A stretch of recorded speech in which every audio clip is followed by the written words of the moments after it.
Hi, in this video, we're going to take a look at how you can enable, disable camera, preserve live photo settings on the iPhone 13 or the iPhone 13 Pro.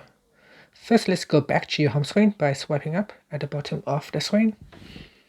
On your home screen, tap on Settings, and then in Settings, go down and tap on Camera.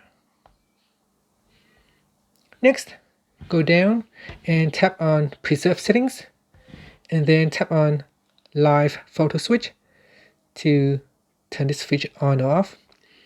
Once it is switched on, then the camera can preserve the live photo settings rather than automatically reset to live photo turn on all the time.